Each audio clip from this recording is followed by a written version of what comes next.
رب اشرح لي صدري ويسر لي أمري واحلل عقدة من لساني يفقه قولي رب زدني علما رب زدني علما رب زدني علما اللهم فقهنا في الدين اللهم فقهنا في الدين اللهم فقهنا في الدين آمین اللہم ربنا آمین۔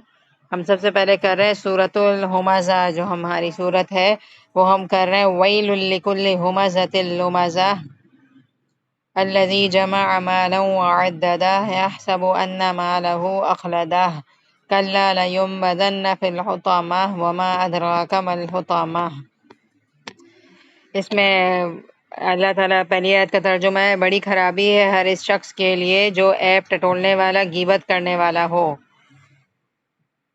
جو مال کو جمع کرتا جائے اور گنتا جائے، وہ سمجھتا ہے کہ اس کا مال اس کے پاس سدا رہے گا، ہرگز نہیں، یہ تو ضرور توڑ پھوڑ دینے والی آگ میں پھینک دیا جائے گا، اور تجھے کیا معلوم کہ ایسی آگ کیا ہوگی۔ تو اس آیت کے اندر شروع سے ہی ہمیں نظر آ رہا ہے کہ کچھ خرابیوں کا ذکر ہے اور ان کے انجام پر بات کی جا رہی ہے۔ تو اب دیکھتے ہیں کہ خرابیاں کیا ہیں۔ ایک لفظ آ رہا ہے ہمزہ اور ایک آ رہا ہے لمزہ۔ ان دونوں ورڈز میں تقریباً سیم ہی ورڈز پائے جا رہے ہیں، صرف ہا اور لام کا فرق ہے، اور ہا اور لام کے فرق سے مطلب بدل جاتا ہے، ٹھیک ہے۔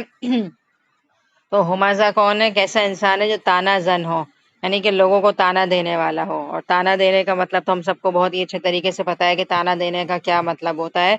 اور لمزہ وہ ہوتا ہے جو کیا کرتا ہے؟ عیب جو ہو۔ تو اب اس آیت کے اندر ان ورڈز کو ہم ڈیٹیل میں دیکھتے ہیں کہ کیا مطلب ہے اس کا۔ اور لمزہ میں ایک طریقے سے غیبت کرنے کا مطلب پایا جاتا ہے۔ ہمزہ اور لمزہ بعض کے نزدیک ہم معنی ہیں، بعض اس میں کچھ فرق کرتے ہیں۔ فرق کیا ہے؟ ہمزہ وہ شخص ہے جو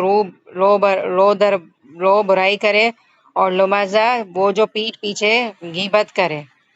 بعض اس کے برعکس معنی کرتے ہیں، بعض کہتے ہیں ہمز آنکھوں اور ہاتھوں کے اشارے سے برائی کرنا، اور لمز زبان سے، یعنی کہ بہت سارے مطلب ان ورڈز کے پائے جاتے ہیں، لیکن جو ہمیں آسانی سے سمجھ آ رہا ہے اور جو ہم اپنے آپ کو چیک کریں گے اس میں پہلا مطلب یہ زیادہ سمجھ آ رہا ہے کہ ایک انسان ہمزہ وہ ہے جو سامنے برائی کر رہا ہے، یعنی کہ لحاظ ہی نہیں کر رہا، کوئی بھی گزر رہا ہے، اس کی کوئی بھی عادت بری لگ رہی ہے، یا خدا نخواستہ اس کے اندر سامنے والے انسان کے اندر کوئی موٹاپا ہے، یا کوئی بہت ہی پتلا ہوتا ہے، یا کوئی کالا ہے، تو سامنے تانا دینا کہ بڑی کالی آ گئی، یا تمہارا رنگ ایسا، بالکل اسٹریٹ فارورڈ ہو جانا، اور لحاظ نہیں کرنا کہ جو بول رہے ہیں وہ سامنے والے کو برا بھی لگ سکتا ہے، بہت زیادہ لوگوں کے اندر تانا دینے والا۔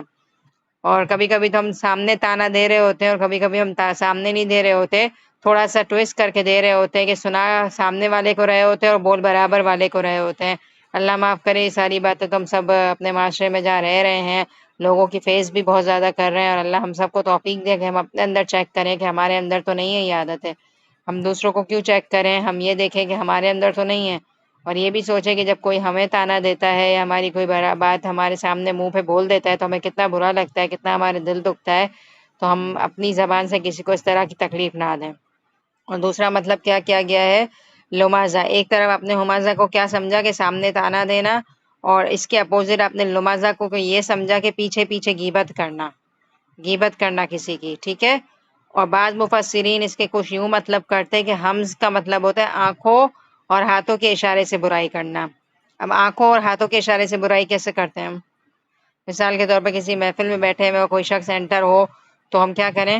آنکھوں ہی آنکھوں میں برابر میں بہن کو دیکھ رہے ہیں یا ماں کو دیکھ رہے ہیں، ایسی آنکھوں میں اس کی برائی کر لیتے ہیں کہ کیسا ڈریس پہن کر آ گئی ہے، جیسے اورنج کلر کا کبھی کبھی بہت ڈارک اورنج ہو رہا ہوتا ہے تو آنکھوں کو عجیب لگ رہا ہوتا ہے، تو اب دو بہنیں آپس میں آنکھوں میں غیبت کر لیں آنے والے شخص کی، یا کسی نے کوئی ڈارک کلر کی لپسٹک لگائی ہوئی ہے یا کوئی بھی ایک ایسی چیز پہنی ہوئی ہے جو ہم عجیب ہمیں لگ رہا ہے، تو ہم آنکھوں میں ہنس رہے ہیں، آنکھوں میں طنز کر رہے ہیں، تو یہ چیز اس کے اندر آتی ہے۔ اور لمز کا مطلب پھر یہ لوگ مفسرین کرتے ہیں کہ زبان سے آپ کسی کو ہرٹ کر دیں، یا تو آنکھوں میں کر لیں، یا تو پھر زبان سے کہہ دیں کہ کیا پہن لیا ہے اور کوئی میچنگ نہیں ہے، اور تھوڑی سی انسلٹ سامنے والے کی کرنے کا مطلب پایا جا رہا ہے۔ تو اب دیکھتے یہ ہیں کہ اس کے اندر ہمیں ویل کی وعید آ رہی ہے کہ ایسے انسان کے لیے سزا کیا ہے؟ ویل ہے۔ اور ویل کسے کہتے ہیں؟ خرابی کو۔ ترجمے میں آپ دیکھیں خرابی لکھا ہوا ہے، خرابی ہے ہر اس شخص کے لیے جو تانا دینے والا ہے اور غیبت کرنے والا ہے۔ تو اللہ تعالیٰ ہم دیکھیں کہ ایسے انسان سے کتنا ناراض ہے کہ اللہ تعالیٰ قرآن میں یہ کہہ رہے ہیں کہ ایسے انسان کے لیے بڑی ہی ہلاکت ہے. ہلاکت کا بھی مطلب اس کے اندر پایا جاتا ہے. ایسا انسان ہلاک ہو گیا. تو ہم جب دنیا میں یہ حرکتیں کر رہے ہوتے ہیں تو ہم بہت لائٹ لے رہے ہوتے ہیں اور شاید اتنا فیل بھی نہیں کرتے, اور اب سمجھتے ہیں کہ ہمارا حق ہے, ہماری مرضی, ہم جو بولنا چاہیں بولیں, لیکن انجام بہت برا ہے. ہلاکت ہے. ہلاکت کوئی معمولی لفظ ہے؟ دنیا میں کوئی انسان ہلاک ہو جائے, ہلاک کا کیا مطلب ہوتا ہے؟ ختم ہو جانا. دنیا میں ہم کہتے ہیں نا فلاں انسان ہلاک ہو گیا, مرنے کے لیے بھی ہلاک کا ہی لفظ ہے نا کہ انسان ختم ہو جاتا ہے. تو قیامت کے دن ایسے انسان کے لیے ہلاکت ہے. اور قیامت کے دن موت تو آئے گی نہیں کہ ہمیں جہنم میں جا کر ہم ایک دفعہ مر جائیں اور ختم ہو جائیں. تو ایک دفعہ تو نہیں مریں گے, بلکہ کیا ہوگا, جہنم میں جائیں گے اور سزا کاٹتے جائیں گے اور ہلاک ہوتے جائیں گے. پھر واپس زندگی کی رمق آئے گی, پھر چیر بھی جلے گی اور جلتے جائیں گے اور جلتے جائیں گے اور جلتے جائیں گے, لیکن موت نہیں آئے گی. تو بہت ہی خطرناک آیت ہے. اور ویل, ویسے بھی جہنم کی ایک وادی کو بھی کہتے ہیں کہ جہنم کی ایک وادی میں ایسا انسان جائے گا جس کے اندر یہ برائیاں ہوں. اور اللہ معاف کر دے کہ یہ جو صورت ہے انسان کو بہت زیادہ ہلا کر رکھ دیتی ہے, اور انسان اپنے اندر چیک کرتا ہے کہ اس کے اندر یہ چیزیں ہیں کہ نہیں ہیں. اور میرا ماننا یہ ہے کہ ہر انسان کے اندر کسی نہ کسی لیول میں یہ چیزیں پائی جاتی ہیں, لیکن قرآن جب ہم پڑھتے ہیں تو ہمارے اندر تھوڑا احساس اور شعور جاگتا ہے کہ ہم کیا کر رہے ہیں, اور ان برائیوں سے اپنے آپ کو ہم بچانے کی کوشش کرتے ہیں. اور پھر اللہ تعالیٰ نیکسٹ آیت میں یہ کہہ رہے ہیں کہ جو ایسا انسان ہے نا جس کو کوئی تمیز نہیں ہے بات کرنے کی, تو اس انسان کے اندر یہ بھی خرابی پائی جاتی ہے. الذی کر کے بات ہو رہی ہے, یعنی کہ پیچھے والے کیریکٹر کو مزید ڈسکرائب کیا جا رہا ہے کہ ایسا انسان کیا کرتا ہے دنیا میں آنے کے بعد, مال جمع کرتا ہے اور اسے گن گن کر رکھتا ہے. اس سے مراد مال جمع کرتا ہے اور اللہ کے راستے میں خرچ نہیں کرتا. ورنہ مال تھوڑا بہت انسان اپنے سیونگ کے لیے اور جمع تو کر سکتا ہے, لیکن اس حد تک جمع کرنا کہ زکوٰۃ بھی نہ نکالے اور صدقہ بھی نہ کرے, تو پھر یہ مال کی حرص نہیں ہے تو اور کیا ہے. تو یہاں ایک ایسے شخص کا ذکر ہے جو اپنے مال کو بس جمع کر کر کے رکھے, اور جب زکوٰۃ دینے کی باری آئے تو زکوٰۃ بھی نہ دے اور اللہ کے راستے میں صدقہ بھی نہ کرے. بس ایک ہی مشغلہ ہو کہ بار بار اپنا بینک بیلنس چیک کرتا رہے اور اسے گنتا رہے. گننے کا لفظ یوز ہو رہا ہے کیونکہ ہم سب جانتے ہیں کہ ہم بار بار اپنے بینک بیلنس کو گننے کے بڑے شوقین ہوتے ہیں. تو ہمیشہ ہم جب اس طرح کی باتیں کرتے ہیں تو میں ہمیشہ یہی آپ لوگوں سے ذکر کرتی ہوں کہ اللہ تعالیٰ میں توفیق دے کہ جس طرح سے ہم یہ دنیا کو جمع کر کر کے رکھتے ہیں نا, اسی طرح ہم آخرت کے لیے بھی بہت, ہم آگے کیا کیا جمع کر کے بھیج سکتے ہیں اللہ کے راستے کے لیے. اپنی بہت ساری نیکیاں جمع کر کے بھیج سکتے ہیں, کوئی بھی ہم نیک کام جو کر سکتے ہیں صدقہ بھی آگے بھیج سکتے ہیں. ذکر اذکار کریں زیادہ سے زیادہ, یعنی کہ دن بھر سوچا کریں کہ کون سی چیز میرے کل قیامت کے لیے آگے بھیجی اور کون سی چیز صرف دنیا میں رہ جائے گی. تو کوشش کیا کریں کہ جتنا دنیا کے لیے بھیج رہے ہیں, دنیا کے لیے تیار کر رہے ہیں آخرت کے لیے, اس سے کہیں زیادہ بھیجیں. اور اگر زیادہ نہیں تو ایٹ لیسٹ بیلنس تو رکھیں کہ دنیا اور آخرت کو برابر برابر لے کر چلیں. ویسے اوپر والا پلڑا تو آخرت کا ہی ہونا چاہیے کہ آخرت کے لیے زیادہ فکر ہو انسان کو, لیکن اگر کوئی انسان آخرت کی زیادہ فکر نہیں کر سکتا تو ایٹ لیسٹ اتنی فکر ضرور کرے جتنی کیا ہے دنیا کی وہ فکر کرتا ہے. اور اللہ تعالیٰ آیت نمبر 3 میں یہ بتا رہے ہیں, یحسب ان مالہ اخلدہ, کہ انسان یہ گمان کرتا ہے کہ اس کا مال اس کے پاس ہمیشہ رہے گا.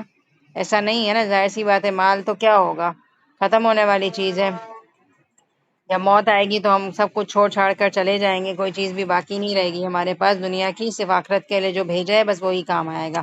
تو اللہ تعالیٰ وعید سنا رہے ہیں کہ ایسا شخص کیا ہے, جہنم میں ڈالا جائے گا. اور جہنم کا نام یہاں پر حطامہ آ رہا ہے, اور حطامہ کا مطلب کیا کہا, ترجمے میں بھی لکھا ہوا آ رہا ہے میرے پاس کہ حطامہ کا مطلب ہے توڑ پھوڑ دینے والی آگ. ایسے بخیل شخص کو حطامہ میں پھینک دیا جائے گا, اور یہ حطامہ بھی جہنم کا ایک نام ہے. ٹھیک ہے, کیونکہ قرآن میں جہنم کے بے شمار نام آتے ہیں, ان میں سے ایک نام حطامہ ہے, اور حطامہ کا مطلب کیا ہے, توڑ پھوڑ دینے والی. تو دیکھیں کہ کیسا انجام بتایا جا رہا ہے ہر اس کیریکٹر کا جو پچھلی آیات کے اندر برائیاں ہیں. کیسا انسان جو تانا دے, جو غیبت کرے, جو مال کو سمیٹ سمیٹ کر رکھے اور صرف دنیا ہی کی فکر ہو. ہم نے سورۃ تکاثر میں بھی لاسٹ ٹائم پڑھا ہے نا کہ ہمیں غفلت میں کون سی چیز ڈال دیتی ہے, دنیا کی فراوانی, بس دنیا مل جائے تو یہ چیز ہمیں آخرت سے غافل کر دیتی ہے. ٹھیک ہے, تو آخرت کی بھی فکر ہمیں کرنی ہے اور صرف دنیا میں نہیں کھو جانا.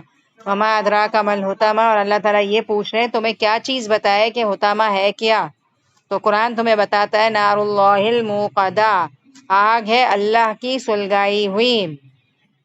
قرآن میں بہت ساری مقامات پر آگ کا تذکرہ آتا ہے کہ آگ ایسی اور ویسی ہے, لیکن یہ والی جو آیت ہے نا اس میں ڈر لگتا ہے, کیونکہ اللہ تعالیٰ آگ کو اپنے سے نسبت دے رہے ہیں کہ جیسے اللہ تعالیٰ قرآن میں بہت ساری جگہوں پر ید اللہ, اللہ کا ہاتھ, یا عرش آتا ہے اللہ کا، بہت ساری چیزیں اللہ کی ہیں، اللہ تعالیٰ اپنے سے نسبت دیتے، لیکن یہ آگ کو اپنے سے نسبت دے رہے ہیں۔